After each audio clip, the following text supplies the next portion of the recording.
요한계시록의 7교회를 묵상해 나가고 있습니다. 오늘은 6번째 빌라델비아 교회입니다. 빌라델비아. 자, 첫 번째 교회가 어떤 교회였습니까? 에베소, 그 다음에 서머나, 그 다음에 버가모, 두아디라, 그 다음에 아니죠. 4대 교회. 오늘 6번째 빌라델비아, 그리고 다음 주 7번째 라오디게아 교회, 이렇게 7교회를 우리가 묵상해 나가고 있습니다. 자, 오늘 6번째 이 빌라델비아 교회는 특징이 있어요. 가장 가난한 교회예요. 가장 가난하지만 가장 큰 칭찬을 받은 교회가 빌라델비아 교회입니다. 가장 약했지만 가장 큰 칭찬을 받은 교회 빌라델비아 교회.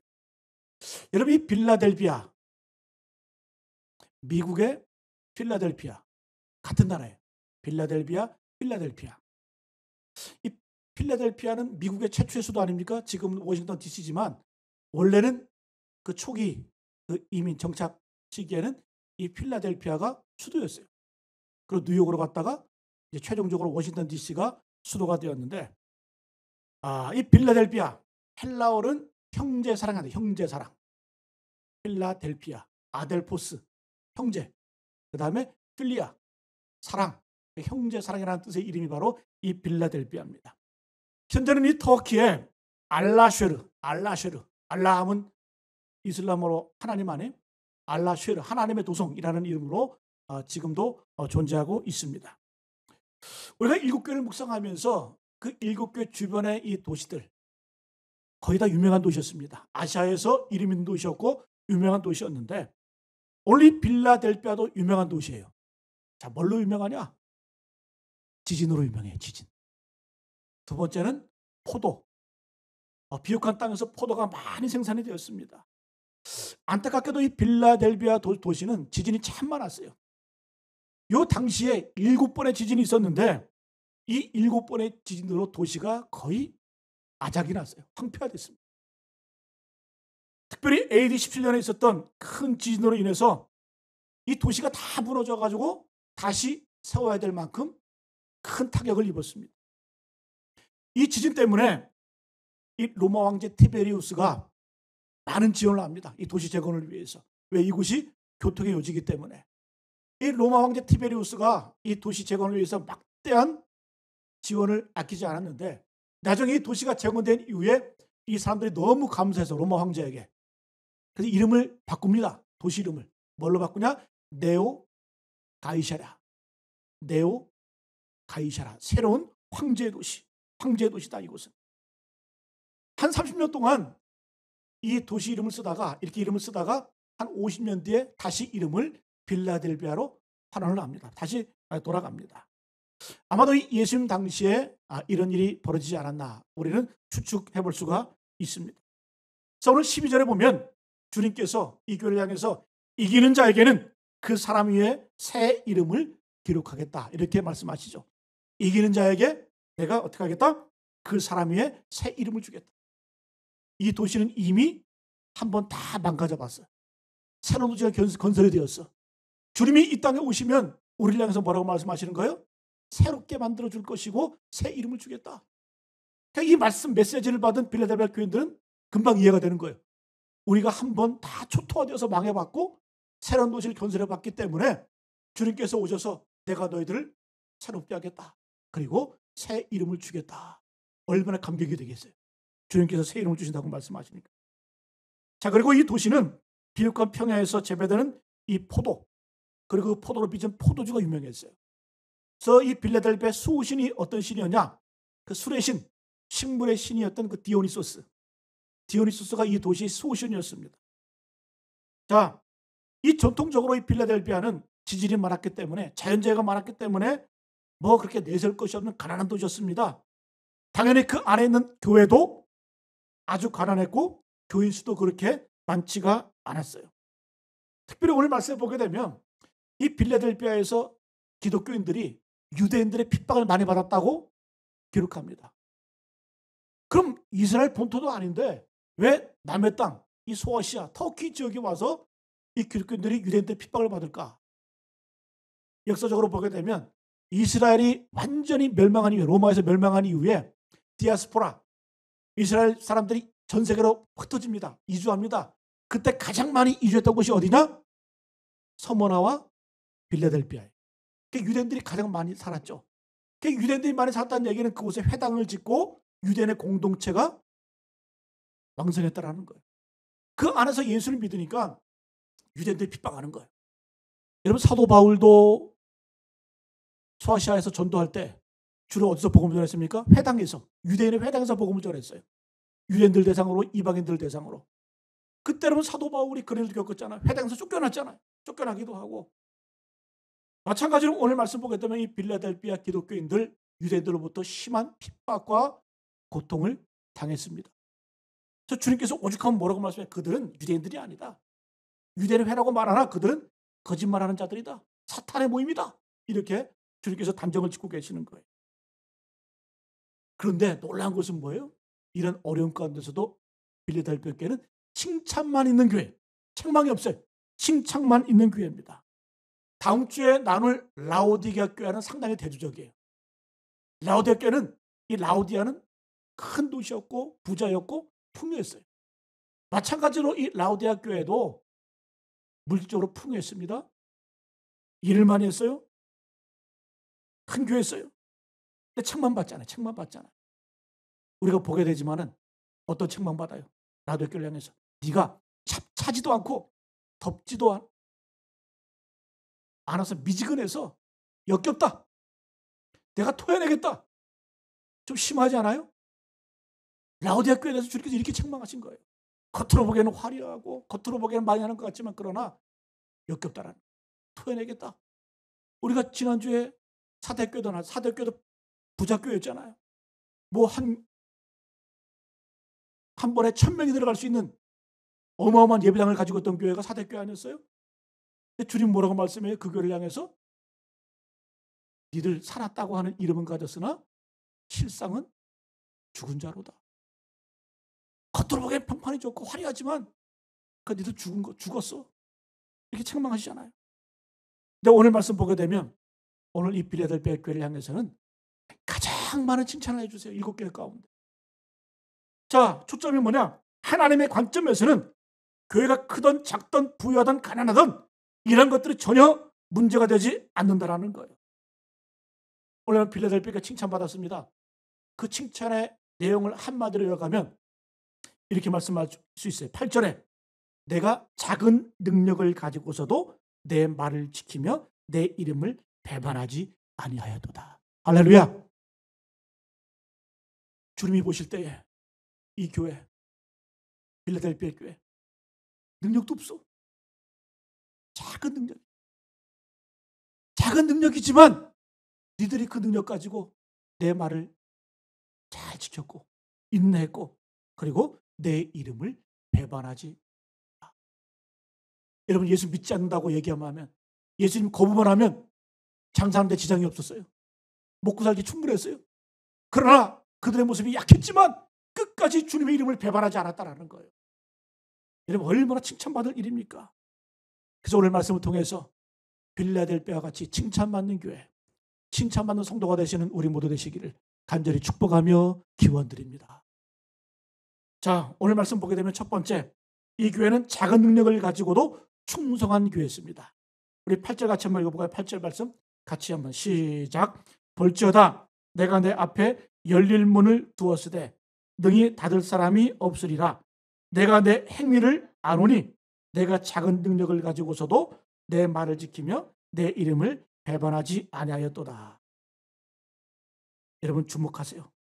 내가 내 행위를 안다. 내가 안다. 내가 작은 능력을 가지고서도 내 말을 지키며 내 이름을 배반하지 아니하였다. 자, 이 말씀 보게 되면 교회를 향한 하나님의 평가와 사람의 평가는 완전히 다른 걸 알 수가 있어요. 완전히 달라요. 하나님이 교회를 보는 시각과 우리가 교회를 보는 시각이 다릅니다. 자, 사람들은 교회를 바라볼 때 첫 번째 뭘 봅니까? 교회 건물을 보죠. 교회 건물이 크다 작다. 교회 숫자가 많다 적다. 하는 일이 많다 적다. 그 교회 재정이 많다, 적다. 그 교회 다니는 사람들이 어떤 사람이다. 유명인이 다니면 그 교회 이런 사람이다. 아니요. 이게 사람이 보는 관점이에요. 예수 믿으면서도 우리는 습관적으로 이렇게 판단합니다. 하나님은 뭐라고 말씀하요? 여러분 성경 보세요. 우리가 7개를 묵상하고 있지만 성경에서 하나님은 단 한 번도 교회 건물이나 숫자나 하는 일로 평가하지 않으세요. 여러분 착각하지 마세요. 육적인 부요가 영적인 부요가 아니라는 것. 여러분 저는 큰 교회도 있어봤고 뭐 대형 교회, 전통 있는 교회 다 있어봤어요. 그러나 여러분 조심해야 돼요. 그런 교회 신앙생활 하는 분들 착각해요. 교회가 풍요하고 내가 사는 게 풍요하다 그래서 내가 영적으로 부자인 줄 알아. 오히려 교만해요. 여러분 오늘 말씀 우리가 쭉 보게 되겠지만 7교회를 요약하면 주로 어떤 교회가 책망만 받았을까? 사대교회, 라오디게아, 오히려 부자교회, 큰 교회들이 더 책망받았어요. 그럼 어느 교회가 칭찬만 받았을까? 서머나처럼, 빌라델피아처럼 가난한 교회들, 작은 교회들이 오히려 칭찬받았어요. 하나님의 판단과 우리의 판단은 완전히 다르다는 거예요. 여러분 사람은 보이는 것과 판단합니다. 그러나 주님은 본질적으로 보이지 않는 것으로 평가하세요. 저는 이런 하나님이 너무 좋아요. 너무 감사해요. 여러분 만약에 하나님께서 사람처럼 판단하면 큰 교회, 몇몇 문명은 대형 교회, 큰 목사들은 크게 칭찬받게? 그럼 저기 시골 교회에서 몇 명 성도 놓고 씨름하는 그 영혼들로 해서 씨름하는 작은 교회 목사님들은 작게 칭찬받게? 저처럼 중간 그럼 어정쩡하게 칭찬받게? 그게 아니라는 거예요. 그게 아니라는 거예요. 하나님께서는 작든지 크든지 많든지 적든지 그 중심을 보신다라. 사람은 외모를 보거니와 하나님은 중심을 보시느니라. 할렐루야. 여러분께서 저는 오늘 이 말씀 묵상하면서 준비하면서 얼마나 제게 깨달음이 오는지. 저도 그랬거든요. 딱 교회를 볼 때 교회를 판단할 때 교회 재정이 얼마, 교인 수가 얼마냐, 교회 건물이 있느냐. 우리는 습관적으로 의식적으로 모든 것들을 판단할 때 계량적으로 보이는 것으로 이게 외적인 것으로 판단한단 말이에요. 여러분 오늘 이 시간부터 그걸 깨시기 바랍니다. 여러분 주님께서는 크든지 작든지 간에 그 중심을 보시고 맡겨진 일에 어떻게 충성하는가 그걸 보시는 거예요. 그걸 기뻐하시는 거예요. 여러분 오늘 6번째 교회를 하지만 이런 관점에서 한번 종합해 봅니다. 7교회를 세 종류로 구분할 수가 있어요. 첫 번째는 책망만 받은 교회, 욕만 먹은 교회. 두 번째는 책망과 칭찬을 동시에 받은 교회. 세 번째는 칭찬만 받은 교회. 자, 책망만 있는 교회는 어느 교회였어요? 잘 기억이 안 나세요? 그렇게 얘기했는데. 4대교회. 다음 주에 볼 라오디게아 교회. 근데 공교롭게도 공통점이 있어요. 큰 교회였어요. 일만이 하는 교회였어요. 산돌교회 평판이 좋았어요. 근데 4대교회는 책망받고 살았다 하나 살았다 하나 네 죽은 자다. 라오디게아 교회는 차지도 않고 덥지도 않은 미지근한 교회. 역겹다. 토해내겠다. 엄청 심하게 욕을 먹었습니다. 두 번째 부류는 칭찬과 책망을 동시에 받은 교회. 에베소, 버가모, 두아디라. 그리고 마지막으로 칭찬만 있는 교회. 서머나 빌라델피아. 또 공통점이 있잖아요. 가난한 교회, 없는 교회, 작은 능력, 작은 교회. 여러분 이를 통해 알 수 있는 것은 다시 한번 말씀드리면 하나님은 능력의 크기를 보시는 것이 아니라 충성의 크기를 보신다는. 내가 작든지 크든지 얼마만큼 충성했냐, 얼마나 주님 앞에 중심이 서 있냐, 이걸 보신다는 거예요. 여러분 약한 자를 들어주시는 하나님, 이게 하나님의 전략이에요. 성경 역사가 다 그래. 여러분 기독교 역사가 얼마나 초대교회 때는 약했으면 사자밥이 되고 톱으로 켜서 죽고 예수 믿는다고. 왜 그럴까요? 약했기 때문에. 그러나 주님께서는 약한 자를 들어쓰시는 거예요. 구약성경, 신약성경 다 마찬가지예요. 자, 구약성경 한번 인물들 예를 들어볼까요? 모세가 가나안 땅에 입성하기 전에 산에 올라가서, 느보산에 올라가서 가나안 땅을 바라보면서 갑자기 내려오질 않아. 그 산에서 죽어버립니다. 무덤도 없어요. 이스라엘 민족은 멘붕에 빠졌어요. 이제 가나안 땅에 입성해서 전쟁을 해야 되는데 지도자가 죽어버렸거든요. 우왕좌왕하는 거예요. 이때 모세를 이 후계자를 세우는데 누굴 세우냐? 바로 여호수아를 세웁니다. 여호수아. 근데 여러분, 이 여호수아는 한 번도 리더가 돼본 적이 없어요. 늘 모세의 그늘에서 모세가 하라면 하고 시키면 시키는 대로 종처럼 일했던 사람이 바로 여호수아예요. 자, 여호수아를 소개할 때 여호수아 1장 1절에 이렇게 소개합니다. 잘 들어보세요. 여호와의 종 모세가 죽은 후에 여호와께서 모세의 수종자 눈의 아들 여호수아에게 말씀하여 이르시되. 여호수아를 묘사할 때 뭐라고 묘사하냐? 모세의 수종자, 모세의 종. 근데 우리는 성경을 종으로 이렇게 기록해 버리겠기 때문에 잘 이해가 안 돼요. 근데 히브리 말로는 이 종이라는 단어가 두 가지 의미가 있어요. 첫 번째 에비드. 그 다음에 샤라트. 에비드, 샤라트. 우리말은 똑같은 종인데 완전히 달라요. 우리식으로 굳이 표현하자면 이 에비드는 종님. 하나님의 종할 때 어떻게 해요? 그래서 좀 존칭하잖아요. 그죠? 근데 이 샤라트는 종놈. 완전히 달라요. 같은 종인데. 근데 여러분, 여호수아 1장 1절에 모세 수종자 눈의 아들 여호수아. 여기서 말하는 이 종, 수종자, 종이라는 말은 샤라트예요. 그러니까 여호수아를 평가할 때 그는 처음부터 시작이 종놈이었다. 헛된 일하고 물깃고 따까리 시다바리. 일본말 써서 죄송합니다. 헛된 일하는 그런 종이었다라는 거예요. 근데 여러분, 하나님의 종 모세를 할 때는 어떤 표현 쓰는지 아세요? 에비드 야훼, 여호와의 종 모세, 여호와의 종님 모세, 이렇게 다른 거예요. 다른 거예요. 똑같은 종인데 모세에게 쓸 때는 다르고 여호수아 쓸 때 달라요. 여러분, 하나님이 말씀하시는 성경이 말하는 게 뭘까요?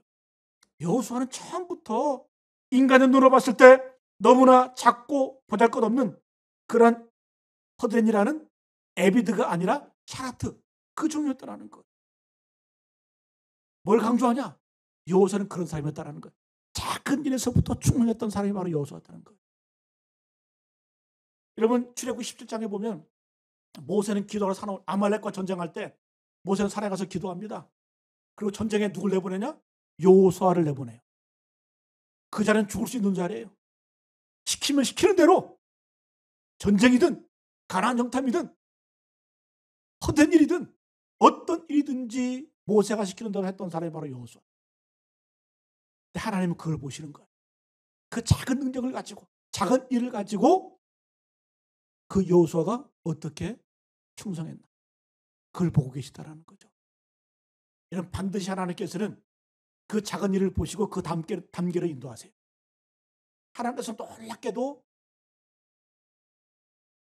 샤라트 모세였던 이 여호수아를 나중에 에비드 야훼로 바꿔주세요. 사람의 종이었는데 자기한테 충성했을 때 이제 어떻게 거룩한 하나님의 종으로 바꿔주셨다는 거. 뭐가 중요한 거예요? 작은 일이 주어졌을 때 충성하는 그 모습. 오늘 여러분 빌라델피아 그거 아니에요? 주님이 강조하시는 게 내가 너희들 행위를 안다. 지진이 많고 가난하고 핍박받고 그런 고통 가운데서도 니들이 작은 능력을 가지고 내 말을 지켰다. 그리고 내 이름을 배반하지 않았다. 내가 안다. 여러분, 우리도 이런 칭찬 들을 수 있기를 간절히 축복합니다. 여러분, 요셉도 그렇죠. 요셉도 하나님께서 왜 요셉을 들었었을까? 요셉이 처음에 형들에게 팔려가지고 애굽 땅으로 종살이 팔려가잖아요. 보디바의 집으로. 얼마나 이 요셉이 열심히 충성을 다했으면 보디발이 자기 아내, 자기가 먹는 것 빼고는 다 종 요셉에게 다 맡겨버립니다.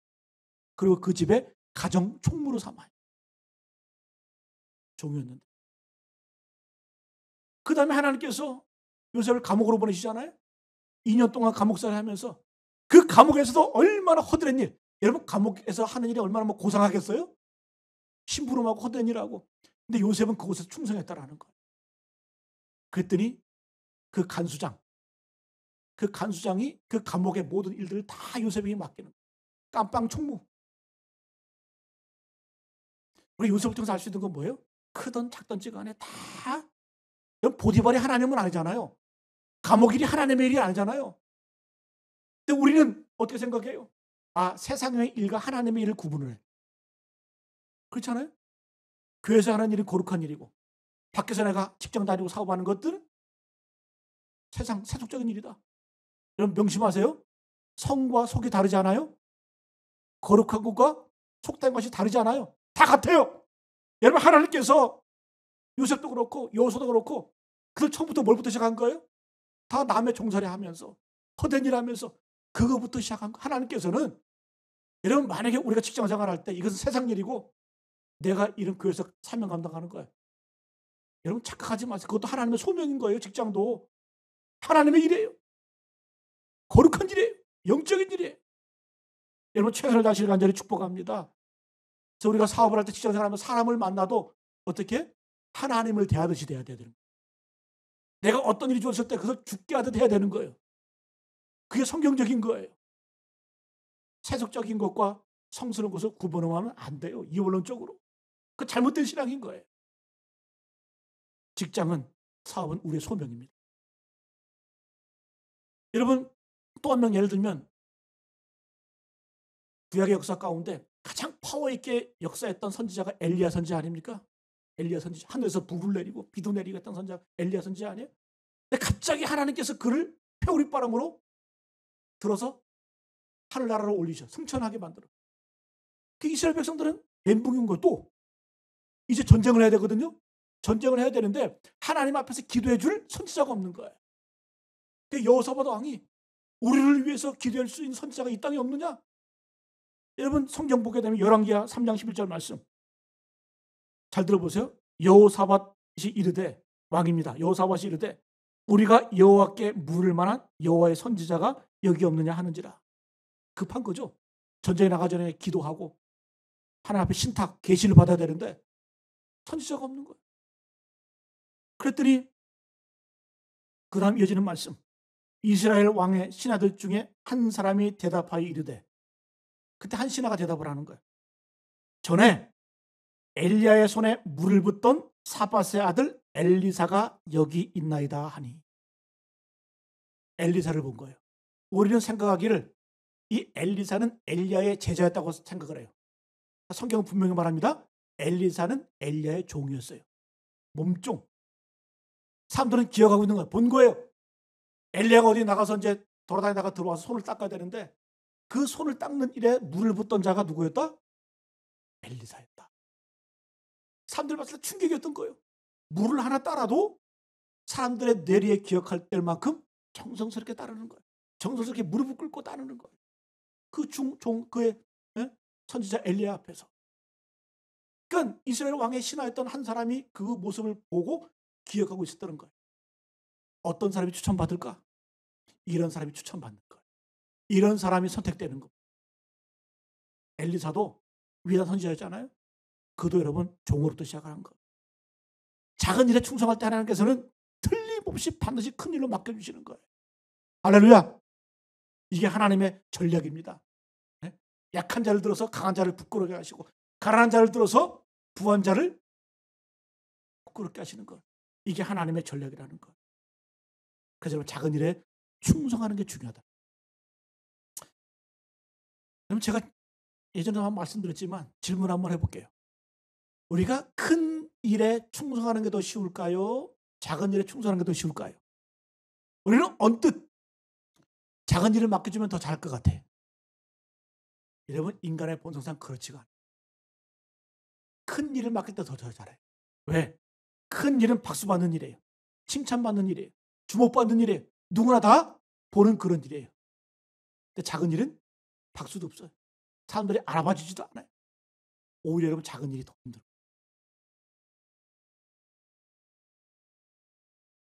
여러분 우리 아내들 가정 일 하는 거 다 주님이 맡겨 소명이에요. 소명. 그것도 작은 일이라고 알아주지 않잖아요. 밥 차려놓으면 내 새끼들이 반찬이 없다. 네? 입맛이 없다. 왜 똑같은 거 내놓냐. 칭찬은커녕 오히려 뭐예요? 밥투정. 알아주지 않아요. 오히려 여러분 작은 일이 더 힘든 거예요. 근데 여러분 하나님의 평가는 크고 멋진 일을 맡겨놓고 칭찬하는 것이 아니라 아무도 알아주지 않고 누구나 하고 싶지 않은 그 작은 일을 보시고 평가하신다라는 거예요. 여러분 쭉 봐왔잖아요. 지금 인물들을. 여호수아도 그렇고 요셉도 그렇고 엘리사도 그렇고 더 예를 들어볼까요? 어마어마한 많은 신앙의 인물들이 다 작은일부터 충성하면서 주님 앞에 위대하게 쓰임받게 되었다는 거. 근데 우리는 자꾸 본능상 습성상 외적인 거 바라봐요. 그리고 주님 앞에 기도할 때도 하나님 이것만 주시면 이런 기도한단 말이에요. 이것만 주시면. 여러분 신앙은 그거 아니에요. 내가 가지고 있는 거 작다 할지라도 그거 충성해 보세요. 작은 것을 크게 만드시고 없는 것을 있게 만드시고 이게 하나님의 역사고 하나님의 능력인 줄로 믿습니다. 저도 예전에 그런 기도 했거든요. 하나님 능력 부어주십시오.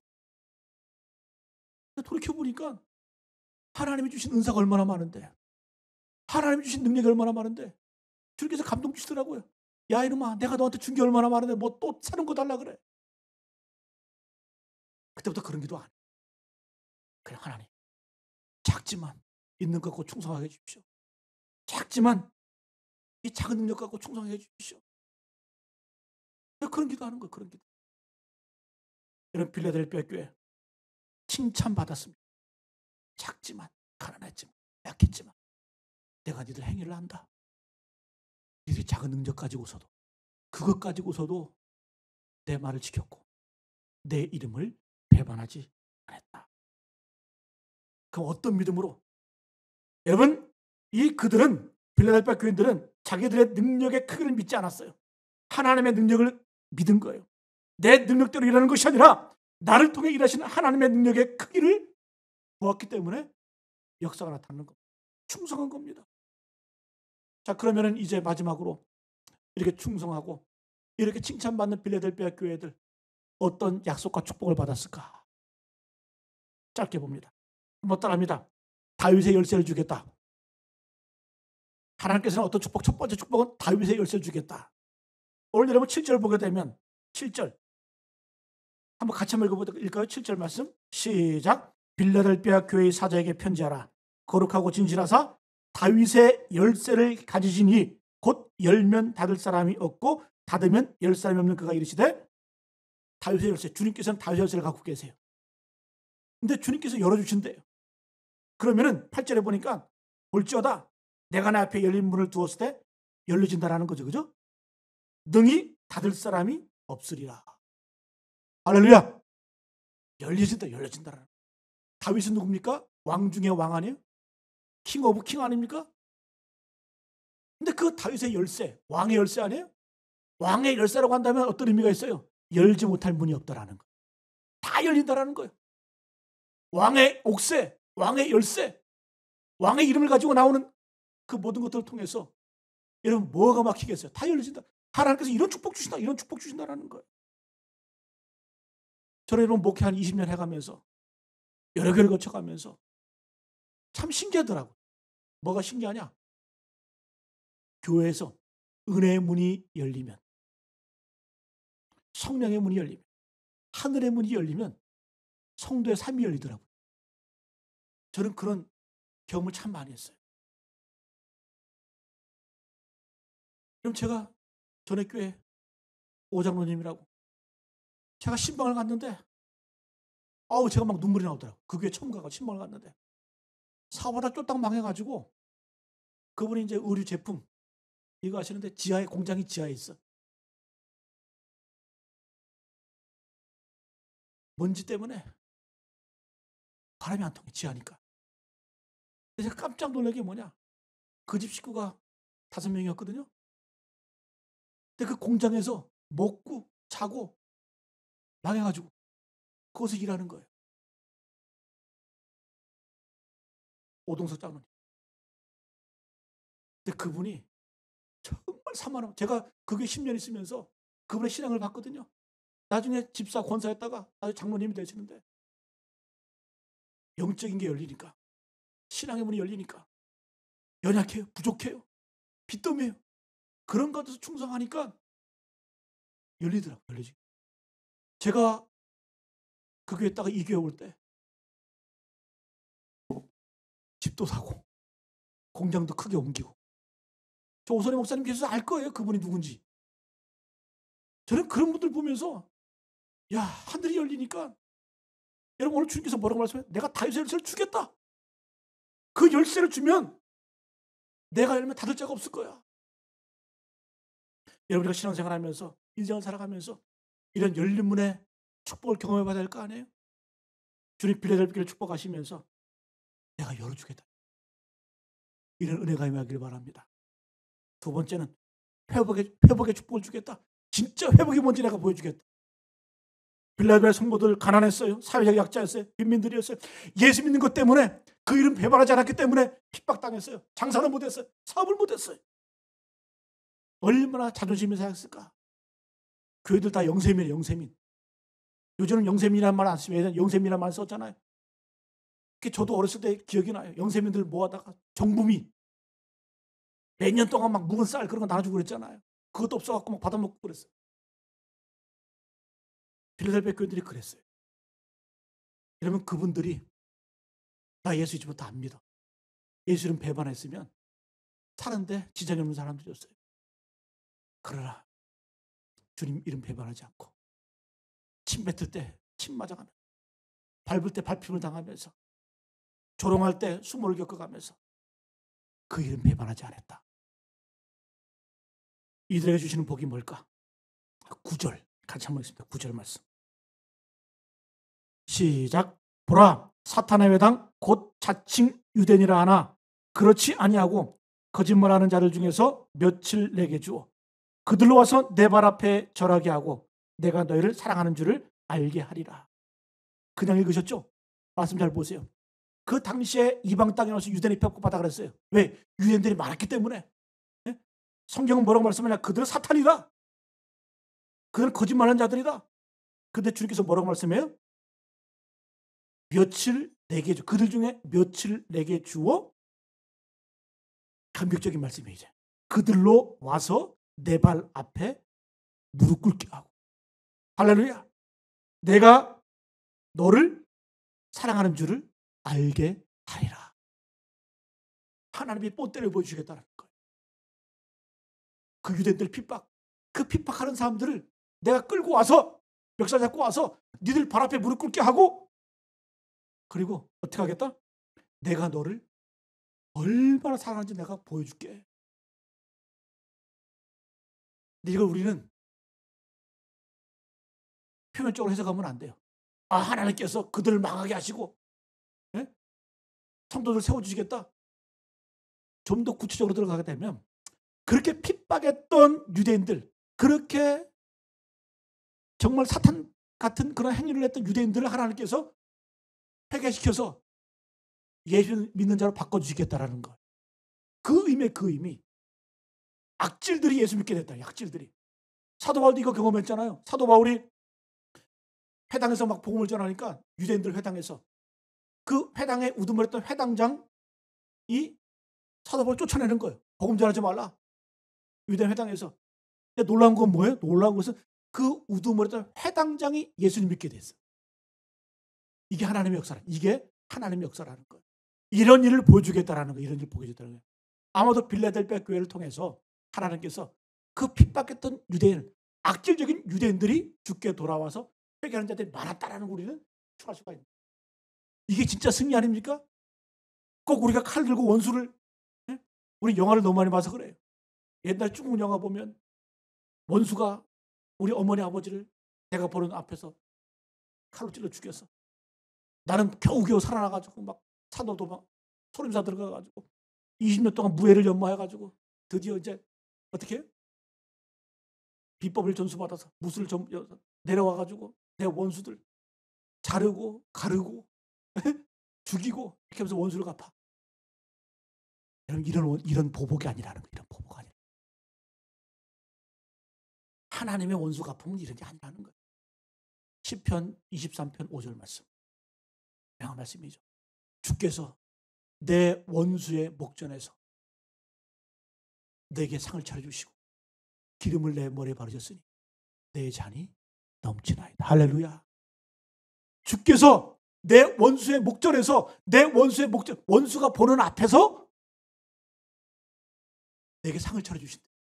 잘 되게 하신다. 그리고 내 머리에 기름 바르셔주신다. 기름은 영광을 상징하는 거예요. 그걸 바라보는 원수는 어떻겠어요? 부끄러운 거예요. 여러분 진짜 보복은 이거 보복 아니에요? 칼 들고 자르고 처단하고 손보고 이게 진짜 보복이 아니라 진짜 보복 하나님께서 원하시는 원수 갚는 건 뭐예요? 하나님 있는 백성들에게 원수들이 보는 앞에서 더 잘되게 하시고 내가 너를 사랑하는 줄 보게 하리라.